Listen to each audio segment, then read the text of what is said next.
शिव पुराण के अनुसार त्रेता युग में भगवान श्री राम की सहायता करने और दुष्टों का नाश करने के लिए भगवान शिव ने वानर जाति में हनुमान जी के रूप में अवतार लिया। हनुमान जी को भगवान शिव का श्रेष्ठ अवतार महारुद्र भी कहा जाता है। जब भी श्री राम लक्ष्मण पर कोई संकट आया, हनुमान जी ने उसे अपनी बुद्धि और पराक्रम से दूर कर दिया। वाल्मीकि रामायण के उत्तरकांड में स्वयं भगवान श्री राम ने अगस्त्य मुनि से कहा है कि हनुमान के पराक्रम से ही उन्होंने रावण पर विजय प्राप्त की है। लेकिन अपनी महाशक्तियों के कारण हनुमान जी ही वह सब कुछ कर सकते थे जो किसी और के वश में नहीं था। रामायण में हनुमान जी ने बहुत से राक्षसों का वध किया और कईयों का उद्धार भी।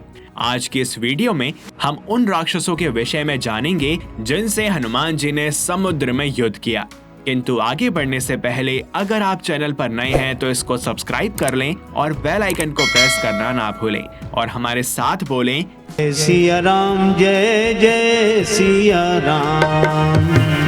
भगवान हनुमान अत्यंत बलशाली थे, जिन्हें भगवान शिव का 11वां अवतार माना जाता है। किंतु बाल्यकाल में ऋषि अंगिरा व भृगु से मिले श्राप के कारण हनुमान जी अपनी शक्तियां भूल गए थे। ये शक्तियां पुनः उन्हें तब याद आईं जब माता सीता की खोज के लिए जाम्बवन जी ने इन्हें याद दिलाया। अपनी शक्तियां ज्ञात होने के पश्चात हनुमान जी समुद्र के ऊपर उड़कर लंका जा रहे थे कि बीच में उन्हें सुरसा नामक राक्षसी मिली। हुआ यूं कि हनुमान जी तीव्र गति से समुद्र के ऊपर से उड़ रहे थे कि अचानक से एक भयानक मुंह वाली राक्षसी, जिसका शरीर पहाड़ जितना बड़ा था, उनके समक्ष प्रकट हो गई। उसका मुख अत्यंत विशाल व भयानक था तथा वह हनुमान जी को देखकर उन्हें अपना भोजन समझने लगी।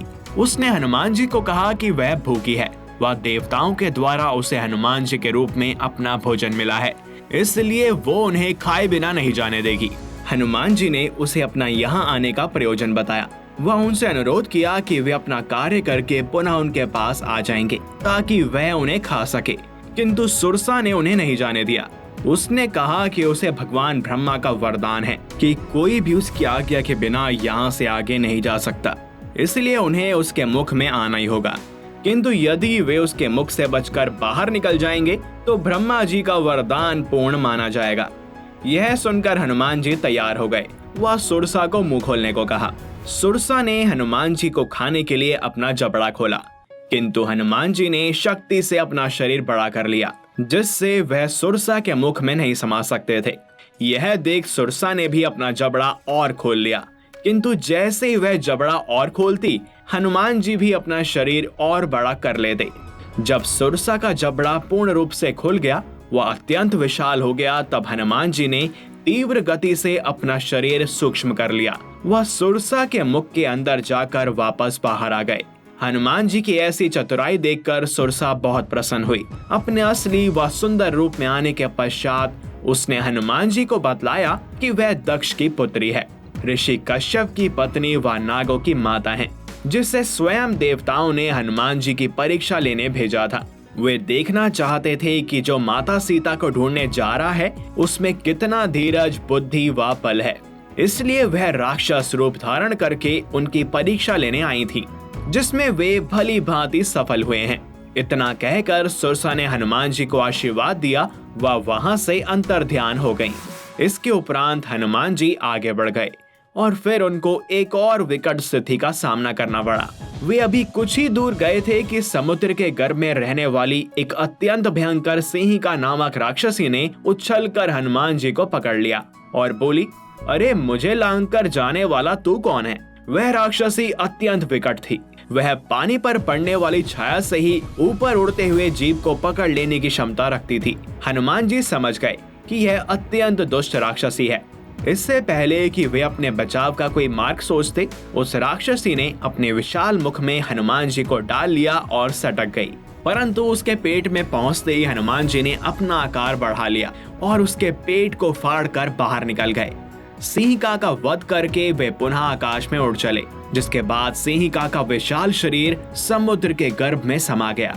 जिस समय हनुमान जी लंका के करीब पहुंचे तो उन्होंने सोचा कि उनके इस विशाल शरीर को देखकर कहीं राक्षसगण भयभीत न हो जाएं। ऐसा सोचकर उन्होंने अपना आकार छोटा कर लिया। और अपने सामान्य रूप में आकर धीरे से लंका की धरती पर उतर पड़े। और सिर्फ इन दोनों को ही नहीं, समुद्र और माया से जुड़े हुए राक्षसों में कालनेमी राक्षस का नाम भी लिया जाता है। ये बात उस समय की है जब रामायण का युद्ध चरम सीमा पर था और मेघनाद ने लक्ष्मण जी को एक मायावी अस्त्र से मूर्छित कर दिया था। फिर जामवंत जी ने कहा, लंका में सुषेण वैद्य रहता है, उसे लाने के लिए किसको भेजा जाए। तभी हनुमान जी छोटा रूप धरकर वहां चले गए और सुषेण वैद्य को उसके घर समेत तुरंत उठा लाए। सुषेण ने आकर श्री राम जी को प्रणाम किया। उसने पर्वत और औषध का नाम बताया और कहा कि हे पवन पुत्र, आप पवन की गति से औषधि लेने जाओ। श्री राम जी के चरण कमलों को हृदय में रखकर पवन पुत्र हनुमान जी अपना बल बखान कर, यानी कि यह कहकर कि प्रभु मैं अभी आता हूँ, वहां से उड़ चले। उधर एक गुप्तचर ने रावण को इस रहस्य की खबर दी। तब रावण कालनेमी के घर पर आया। रावण ने उसको सारा हाल बतलाया और फिर कालनेमी ने सुना तो उसने बार बार सर पीटा। फिर वह बोला, तुम्हारे देखते देखते जिसने नगर जला डाला, उसका मार्ग कौन रोक सकता है। श्री रघुनाथ जी का भजन करके तुम अपना कल्याण करो। हे नाथ, झूठी बकवाद छोड़ दो। नेत्रों को आनंद देने वाले नीलकमल के समान सुंदर श्याम शरीर को अपने हृदय में रखो। इस मूर्खता को त्याग दो। तुम अज्ञान रूपी रात्रि में सो रहे हो, तो इसलिए जाग उठो। जो काल रूपी सर्प का भी भक्षक है, कहीं स्वप्न में भी वह रण में जीता जा सकता है। कालनेमी की ये बात सुनकर रावण बहुत ही क्रोधित हुआ और बोला कि अगर तुम नहीं माने तो मैं तुम्हारा वध स्वयं कर दूंगा। तब कालनेमी ने मन में विचार किया कि इसके हाथ से मरने की अपेक्षा श्री राम जी के दूत के हाथ से ही मरूं तो अच्छा है। यह दुष्ट तो पाप समूह में रत है। वह मन ही मन ऐसा कहकर वहां से चला गया और उसने मार्ग में माया रची। उसने बीच मार्ग में तालाब, मंदिर और सुंदर बाग बनाया। हनुमान जी ने सुंदर आश्रम देखकर सोचा कि मुनि से पूछकर जल पी लेता हूँ, जिससे उनकी थकावट भी दूर हो जाएगी। वह कालनेमी राक्षस वहाँ एक मुनि के वेश को बनाकर विराजमान था। वह मूर्ख अपनी माया से मायापति के दूत को मोहित करना चाहता था। हनुमान जी ने उसके पास जाकर मस्तक नवाया और वह राक्षस रूपी मुनि श्री राम जी के गुणों की कथा कहने लगा और बोला कि रावण और श्री राम में महान युद्ध हो रहा है। राम जी ही जीतेंगे, इसमें कोई संदेह नहीं। हे वत्स, मैं यहाँ रहता हुआ भी सब कुछ देख रहा हूँ। मुझे ज्ञान दृष्टि का बहुत बड़ा बल है। फिर हनुमान जी ने उससे जल मांगा तो उसने कमंडल आगे किया। हनुमान जी ने कहा, थोड़े जल से मैं तृप्त नहीं होने का। इस पर वह राक्षस बोला, तालाब में स्नान करके तुरंत लौट आओ तो मैं तुम्हें दीक्षा दूं, जिससे तुम ज्ञान प्राप्त करो।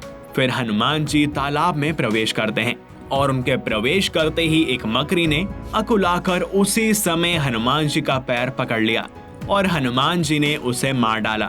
तब वे दिव्य देह धारण करके विमान पर चढ़कर आकाश को चल पड़ी। हे कपि, मैं तुम्हारे दर्शन से पाप रहित हो गई हूँ। हे तात, श्रेष्ठ मुनि का श्राप मिट गया। हे कपि, ये मुनि नहीं है, घोर निशाचर है। मेरा वचन सत्य मानो। ऐसा कहकर ज्यों ही वह अप्सरा गई, त्यों ही हनुमान जी निशाचर के पास चले गए। हनुमान जी ने कहा कि हे मुनि, पहले गुरु दक्षिणा तो ले लीजिए, इसके बाद ही आप मुझे मंत्र दीजिएगा। हनुमान जी ने उसके सिर को पूंछ से लपेटकर उसे पछाड़ दिया और मरते समय उसने अपना राक्षसी शरीर प्रकट किया। उसने राम राम कहकर प्राण छोड़े और उसके मुख से राम राम का उच्चारण सुनकर हनुमान जी मन में हर्षित होकर चल पड़े और सीधा हिमालय पर जाकर ही रुके। तो बोलो, पवन पुत्र हनुमान की जय। इस वीडियो में बस इतना ही। यदि आपको यह पसंद आई हो तो इसे लाइक करें व ज्यादा से ज्यादा शेयर करें। साथ ही चैनल को सब्सक्राइब और बेल आइकन को प्रेस करना ना भूलें। मिलते हैं आपसे अगली वीडियो में और भी रोचक विषयों के साथ। तब तक के लिए हरिओम। भगवान से जुड़े रहस्य, लोक कथाएं और सच जाने तेरे मेरे राम ऐप पर भगवान के सच्चे भक्तों के लिए प्रभु से सदैव जुड़े रहें। भक्तों के लिए राम का नाम सर्वप्रथम और तेरे मेरे राम ऐप के लिए राम के भक्त सर्वप्रथम। पूजा विधि, आरती संग्रहालय और भक्ति से जुड़े सभी बातों का समागम। तेरे मेरे राम ऐप डाउनलोड करें और प्रभु से जुड़ाव महसूस करें।